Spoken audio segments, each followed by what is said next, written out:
In 2020, America experienced the novel coronavirus, COVID-19, SARS-2.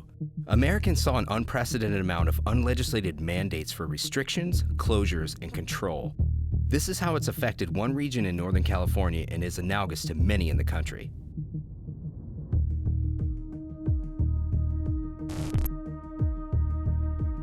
It all started when they decided to have everybody stay home and close down businesses. I had to lay off 17 people.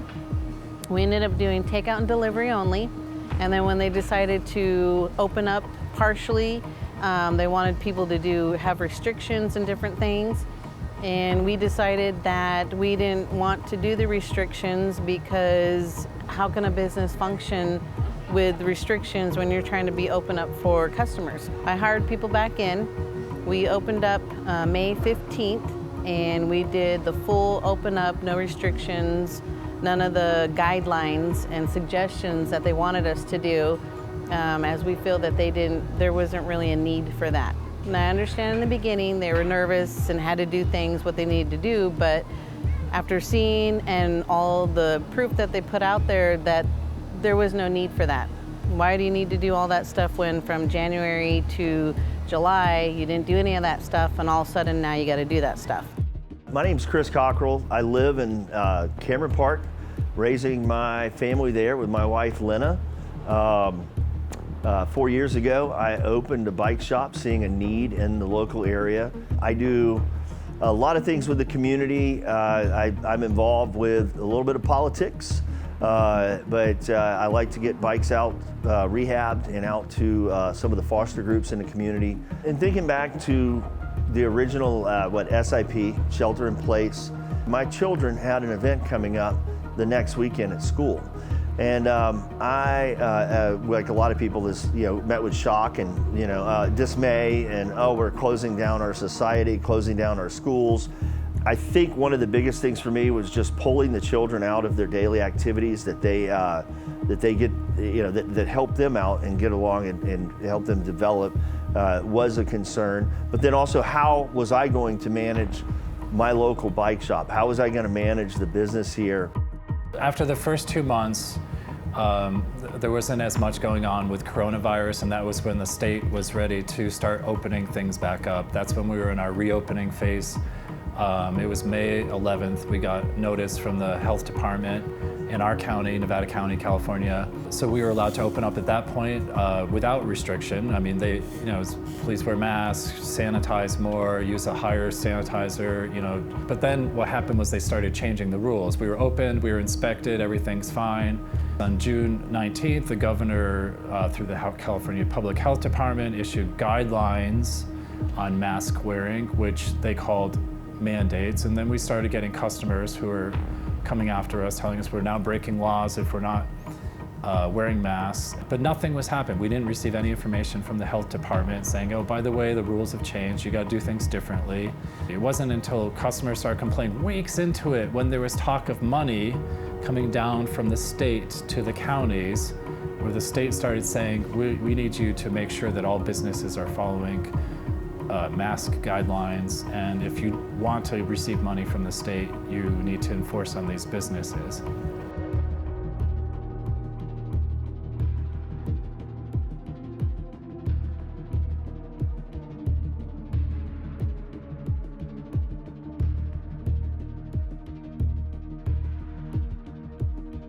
The first time that they came in, it was actually one person, and he came in and gave us a copy of the guidelines.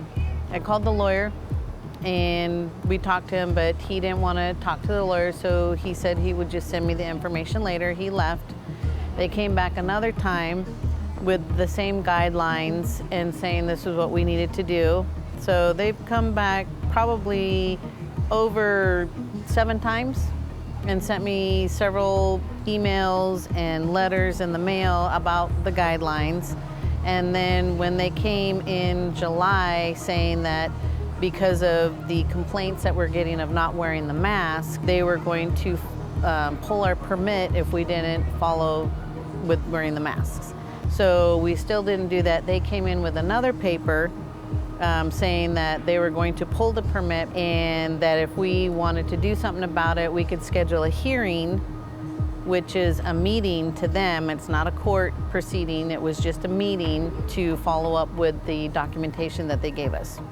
So we did schedule a meeting, and I asked them in that meeting if they had a court case number. They said no. So I said, oh, so you're kind of going rogue and going around the court system. So then he said, when do you want to schedule it? We scheduled their meeting, and then after the meeting is when they sent more paperwork because of not following the guidelines, and then they tried to fine us each day. But again, it's not within the regulations for fining us for an ordinance which doesn't exist in a contract.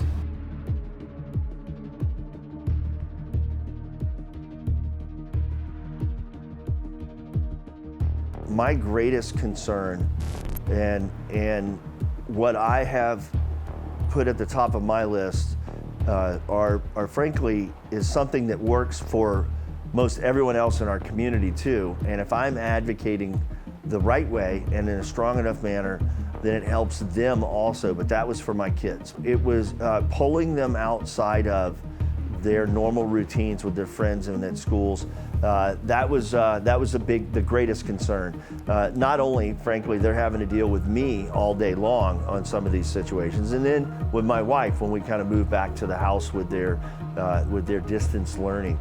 That said, I quickly began to see so many different businesses not being able to be open. I look out my front door over here. I'm in a standalone building, and I look out and I see a barber shop, a little boutique, and with a diner, and nobody's there, and it's day after day. While I saw an influx in business, it didn't come without extreme challenges. Being a sole proprietor owner, managing distribution channels, supplies, many bike shops like mine throughout the country they had to shut down. It was perplexing to see that small businesses were closed on Main Street, other areas of the community, especially after a little bit of time when we didn't see that we had any problems or we weren't experiencing a pandemic here.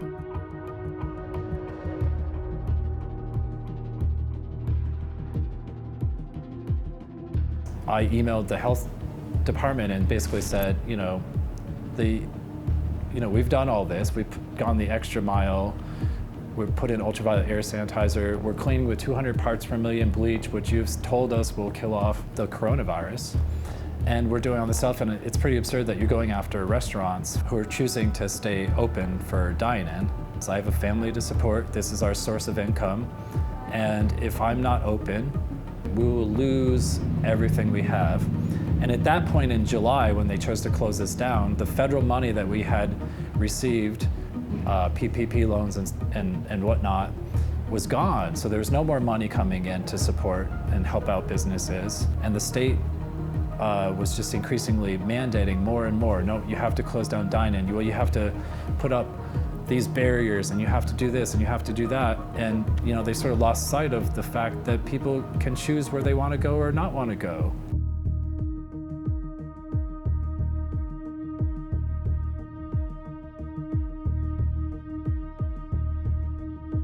The shelter in place was supposed to be a couple of weeks. Approaching the election now, and we're still living in this cloud. I believe the county, they're giving too much consideration to the funding mechanisms from Newsom without sharing with us, at least, some financial outlays. I don't know whether we need the CARES money. There's nothing to say that we do, and it seems that the county is just holding on for that to have an extra bucket of money. Since the CARES money came out several months ago, they have continually added agenda item after agenda item, bringing more money to that. I think $3.5 million right now. We need to stop managing this crisis as a crisis. We need to manage it and bring businesses back open, get our kids back into school, and start resuming life. After our county received $10 million from the state of California, which was federal money for the CARES Act, they were given specific instructions from the state that they were to enforce on businesses if they wanted to receive the money. They took the $10 million and our board of supervisors tried to pass an ordinance that would fine businesses $10,000 a day. They had to get 4 people out of 5 in order to pass the ordinance, and then 2 of the board of supervisors voted against it, and that ordinance went down in flames. Our county went an extra step where they gave, we're gonna fund a specific police officer. Here's $120,000 to Nevada City, to Truckee, and to Grass Valley. We want you to take this money, and we have a memorandum of understanding that you will specifically hire a police officer who will enforce on businesses and close them down for not following mask mandates and COVID guidelines and all this stuff. Our county started to go after businesses, and they started to target businesses who were standing up, like myself. So we received a notice of closure from the health department. Part of that closure notice was they thought that we were an imminent risk of the spread of coronavirus. But you could go to the gym and you could have 100 people in the gym, and you could go to the hardware store and you have hundreds of people in the hardware store, and you can go to the grocery store and thousands of people are in the grocery store, but you can't come into my restaurant because you might catch coronavirus, even though we have an ultraviolet air sanitizer that kills off bacteria and viruses in the air.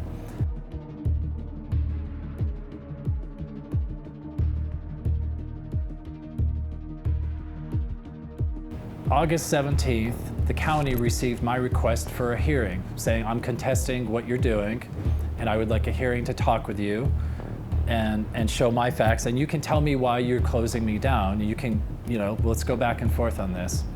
Well, according to state law and code, if a health permit is taken from a restaurant, the county has, this is the health department, 15 calendar days to give you a hearing about why they're pulling your permit. I sent in my request, certified mail. It arrived on August 17th, and my 15 days went up with no response from the county, mailed it to the county, and then I start getting notice from the county, email from the health director, Darren, what are you doing? You're operating under a suspended permit. It's been about a month now, and then I get a cease and desist letter, a threatening letter from the county and the city, the lawyers saying, basically we're gonna come close you down and we're gonna do something if you don't stop doing what you're doing, which is operating my business, which I'm allowed to do because I don't have a suspended permit because you never gave me a hearing. They've tried to take away our environmental health permit, which is something that we get as part of the contract in the beginning, and we didn't violate the contract, so there was no reason for them to be doing that. So then they say, because we're doing this, now you're operating without a permit. As things went along, the county came in and tried to shut us down, try to fine us. We've been dealing with all of that nonsense that they've been trying to do illegally because they're violating the contracts that we have in place. We're not breaking any laws. So by them forcing us to do these guidelines, they're the ones that are suggesting we break laws against people's rights. It's not fair to force people to do something that they don't want to do medically or professionally when you don't have those credentials to do that. We get the cease and desist letter, and then I get a call from the county. They're going for an emergency ex parte relief. It's an emergency of imminent harm. I've been open for 4 months now, but there's imminent harm, that could happen if I stay open any longer while every restaurant is now open in our county.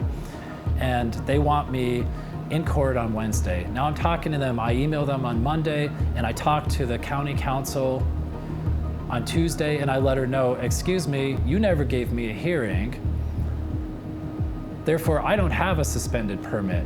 You've not followed due process. You actually just have to give me my permit back and let me operate, which I've been doing the entire time.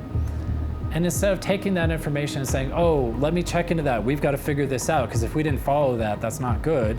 Say, we'll see you in court on Wednesday.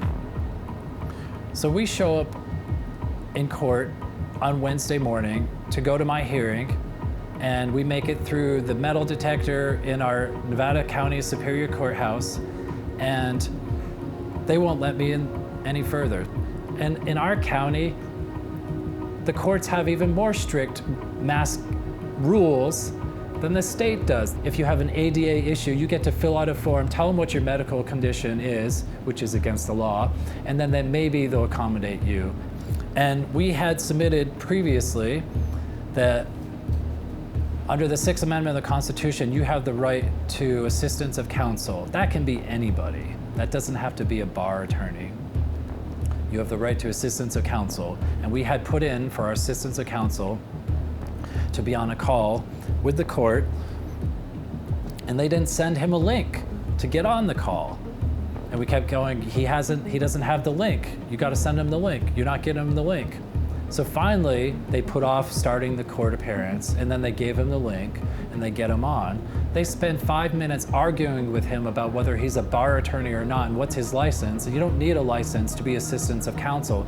Anybody can be your assistance of counsel and represent you. He's there to represent us. Well, they just start talking over him, and they just, we're closing down this business, my business, Callaway Crepes, for not following the law. Well, what's the law? This is what my assistant's, what's the law? Please cite the law.